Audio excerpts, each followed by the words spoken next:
Hi, how's it going? I'm Marlena. Thanks for wandering by. So today is a really special day, and for me it is because of several different things. So I'm going to try to do my best to articulate what I have going on here. Basically, what I've been leading up to a space where I really need some reset magic. I need a place for a fresh start, and I need to enter into a cycle where I feel like I'm resetting, starting anew, and starting over. And so that's where I am. And all things have been sort of leading up to this point. Today, though, is a perfect day to kind of pull in this type of magic. And I'm going to try to get this video edited and up to date. Probably won't be that long because I'm just going to show you what I have, not necessarily what I'm not going to film what I'm going to do in order to cast my like reset magic sort of spell or ritual, whatever it is I'm kind of like in the process of setting up. But so two things today. First of all, it is the new decan day. It's the second decan of Virgo, which is Venus in Virgo, and these are my cards from my Rig Tarot, which is the deck that I've been using on my altar space for my decan. So this is Gain, the 9 of Discs or 9 of Pentacles, and it is Venus in Virgo. So we have the 9. I love that they're standing on a snail shell here, because if you know the Waitsmith, and you know that there's a tiny little snail on the 9 of Pentacles. 9 of Pentacles, such a amazing card. I did also post in my community post a throwback to my decan video from last year. So if you want to, get in more depth here about the decan, then go visit that video. But in any case, 9 of Discs is, the decans are tracking it's where the sun is. So the sun is in Virgo right now, and it's the second decan of Virgo. Virgo is the Hermit, and Venus is the Empress. So these cards are out on my decan altar. And then we also have our court card, the Knight of Discs, that I put out there. So this is representing right now for me where the sun is, because the sun is in Virgo, but the moon is also in Virgo, and it's a new moon. It's a new moon in Virgo. So this card is from the, oh my gosh, Arcana of Astrology. It's a Claire Goodchild deck that's a mass market. I'm like obsessed with this deck right now, the Arcana of Astrology. I've taken out the moon cycle cards and have been using my little card stand, and this has been on my altar. So the moon cycle cards, I've just sort of put them in order and have placed them on here so that I can just easily move them. So we have the new moon in Virgo, we have the sun in Virgo, and I've had this like realization recently because of my burnout and overwhelm. I think like the way that it happened, like this summer, I was a total sun worshiper, which I typically am. I love the sun, especially when we're on, summer break, or my daughter's on summer break, or I'm just, I've been in education. So summer means school's out.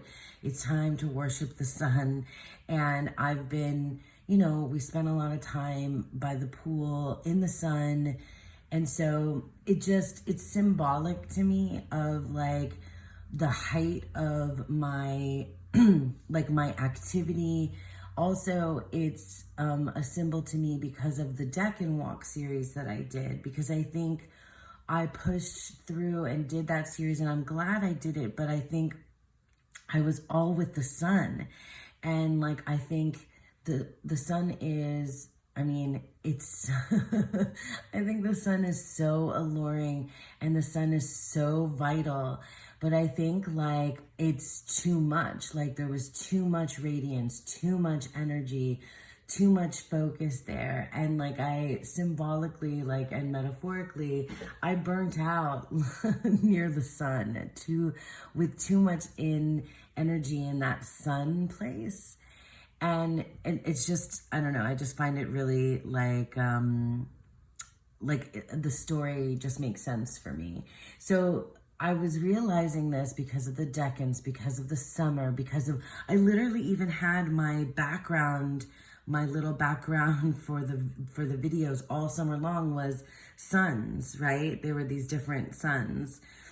And then suddenly, randomly, like on the other edge of, like on the, like after I'm coming down from having made that I'm in burnout video, I randomly started paying attention to the moon again. And then I realized I had missed the full moon, but we were in a cycle leading up to the new moon again. And I just started feeling like what I really needed was to get, reach for that new moon energy, like go towards that, go like, I mean, I guess it's like an inwards thing, but it's also really to me about like a blank slate, a fresh start, a chance to look within, which is interesting because it's Virgo, right? So the moon is in Virgo and it's the hermit, so like going within and, it just feels, all of this is lining up to feel so right for me right now. So I knew, and I sort of started this process with the waning crescent, and I've been paying attention, and I started, I lit a candle, and I've been working with my cute little Floki candle holder, and I started sort of like a ritual, or I don't know, it really is just made up of cards and candles and writing and my intentions.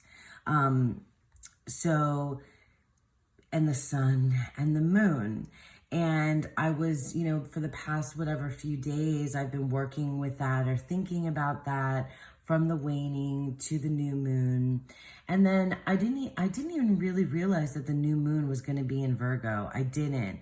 Or that it was going to land on the same day as the new decan, which is like, this is all compounding to be like such, like really important to me. Like it sticks out as really important to me because of the new decan, because of the new moon, and because of like some other weird synchronicities. So like, for example, I just started reading this book. I had to put washi over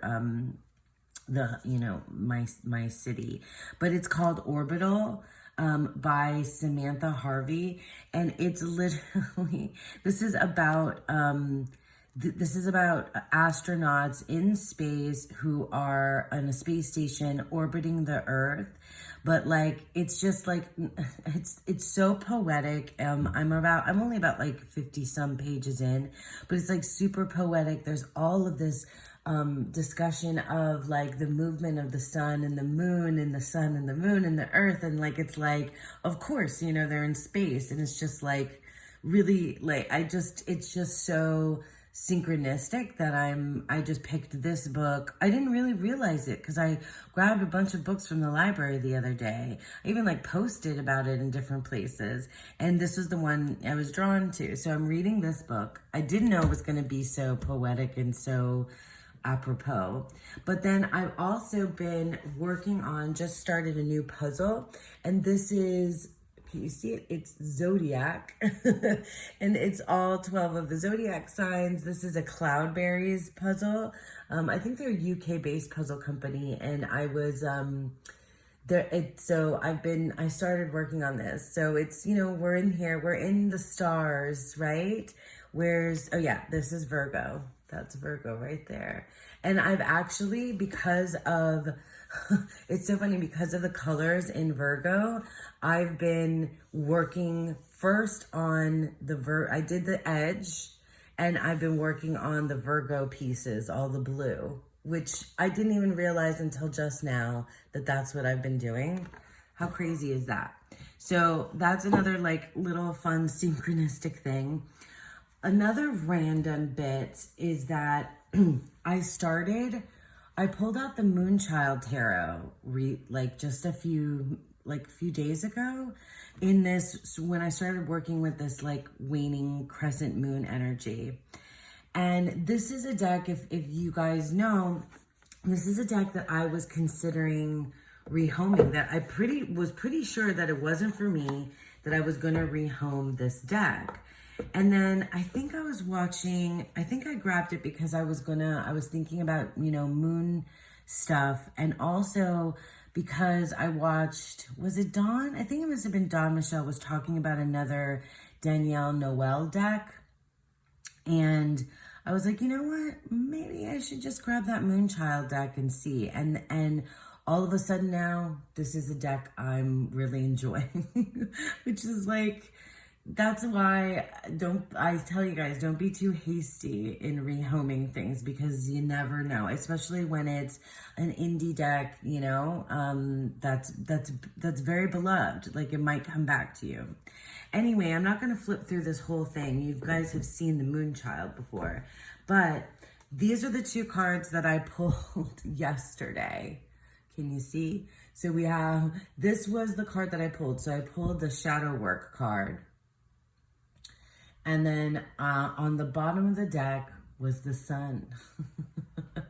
I think I posted this in one of the Discord servers, that I was like, well then.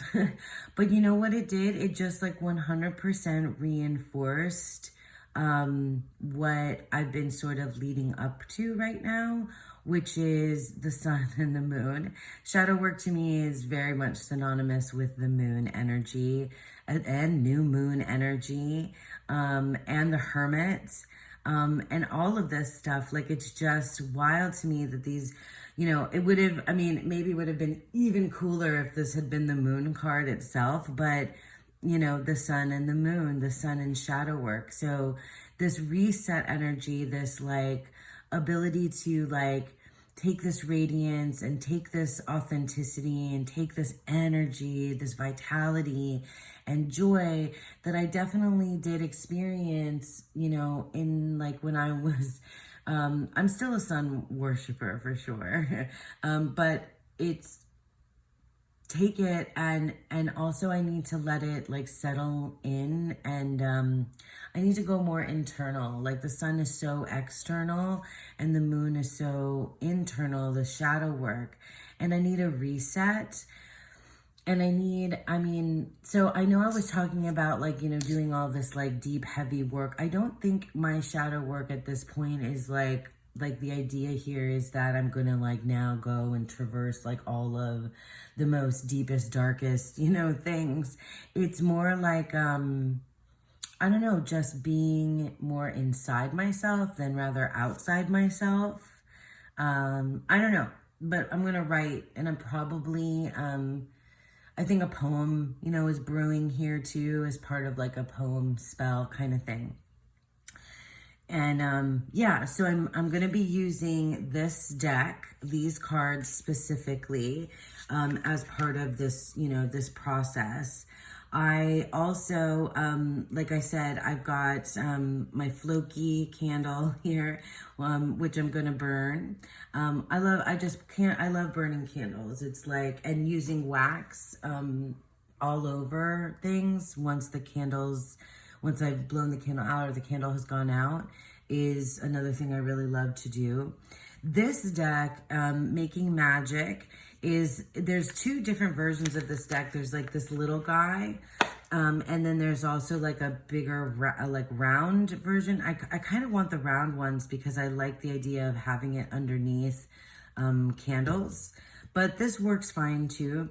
So these are just, you know, for spell casting, and I have some specific ideas of, you know, the type of card that I want to pull out for this particular working, is that what we say, for this particular like time. Yeah, so that's going to be coming out as well. And let me see. And then I have a couple other decks that I want to show you that I was thinking will be part of this whole thing as well. One of them is this deck, the Blessed Bee cards. So these are cards that I often pull out. You know, one, usually I find the right one that fits what it is that I'm working on. Can you see? I just don't want to like move everything down here. I think you can see, yeah. So these are the Blessed Bee cards. So I'm going to pull out a specific card from here as well. And it's going to be, I mean, this, I know it's going to be a little bit extra with the amount of cards I think that I'm using. But wow, I read a Blessing and Protection, but this gave me total Nine of Pentacles vibes there. But this is such a beautiful deck, and like one that it's always just worked right for me in this type of way, I should say. So then I also grabbed the deck. Okay, so this is a bag that Krista Chronicles made for me. It's like, look at these charms when I tell you the deck. So this is the Modern Spellcasters tarot. Like, are these not like the most perfect charms for it? And like this, oh my God, it's just such a perfect bag. She did such a good job. She made some custom bags for me as a gift from my other friend, Andy. She gifted me for my birthday, Krista bags, custom Krista bags. So I told Krista which decks I wanted, and the Modern Spellcasters Tarot was one of them. So this deck, the Modern Spellcasters Tarot, is, you can see him. It's very masculine to me. But this is a deck that I pretty much exclusively use in spellcasting. It's, you know, it's in the name, guys. It's in the name. And so I'm going to probably pull, you know, specific cards from here, likely the Sun, the Moon, and the Nine of Pentacles. Decking cards, perhaps something else. We'll see. It's going to be there'll be lots of different cards. Ah, there she is, the Sun. I should say too. That's an interesting Sun card. I want to read the write-up for the Sun and the Moon in this deck. Anyway, fabulous deck. I actually don't remember the setup of the guidebook. It's been like a while since I've used this deck and read from the guidebook, but I definitely will. See, it's perfect because I haven't used it in a long time, and it's most definitely a reset energy here with this one too. Maybe I'll reset and put the deck in order. Maybe I'll do that with all the decks that I'm using to reset, you know, reset everything once I've taken the cards out. I have my trusty brass Kaweco Sport that I'm going to be writing with. And then the last deck I'll show you is the Sun and Moon Tarot. Because come on, is that not perfect? Oh, I also thought that another card that would be really good in this practice is the in the Thoth deck, the Nine of Wands, because it's very much the Sun and the Moon energy in that one. Also, the Temperance card, art card, the Temperance's path on the Tree of Life is Tippereth and Yesod, which are like the Sun and the Moon.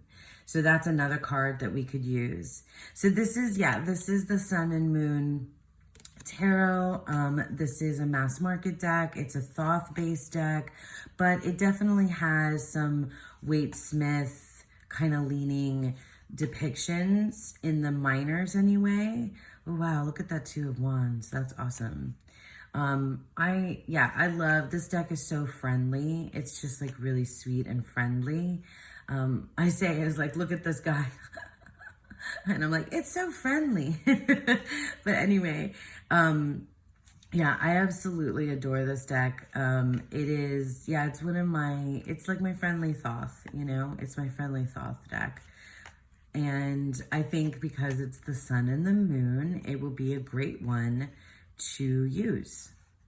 Definitely a great one to use in this whole working ritual, whatever. I don't know. I'm not like, I'm trying not to label things as much. I'm really trying not to label things. And I'm really trying to let things, just like kind of evolve and come out in the way that they do. So I think we're going to start. We're going to start here, and I think I'll start this sort of thing off with lighting this candle, and then I'll leave you at that and go head out and do pull all the cards and say all the things and write all the things and really reset. And there's other like specific things that I'm working on and working into it that I don't necessarily want to share, but like for the most part, this is about resetting my energy from the sun to the moon, from the external to the internal, and working with that. It's definitely something I've very much needed. So I felt okay about coming to share it with you because it felt like, I don't know, it felt like kind of like a culmination of where I'd been walking through the decans and where I am now. And also the decan, the decan energy, that decan deity spirit is most definitely involved here. I didn't even think, but I should probably pull out my, my cards from the Hellenic Oracle. So Helios and Selene, my sun and moon cards from there. Yeah, I think we might need them too. In fact, I'm sure I do. So they'll be coming out as well. It's a whole thing. It's a whole thing. And yeah, thank you for being here with me. Let's go ahead and I think I'm gonna light here from here if I can. Yeah, we got it without it falling out. That worked. Woo. Just a bit of a little moment there. So with that, I will leave you and I will head off to do the rest of this work for myself. And I hope that you enjoyed this, and share with me if you've done anything like this, or if you're doing anything special for the new moon in Virgo today or for the decans. Would love to hear about it. I'm going to work through this and then get this video up for you for today. So thanks again, and I hope that you all have a beautiful, wonderful day, a beautiful new moon in Virgo and sun in Virgo. Bye.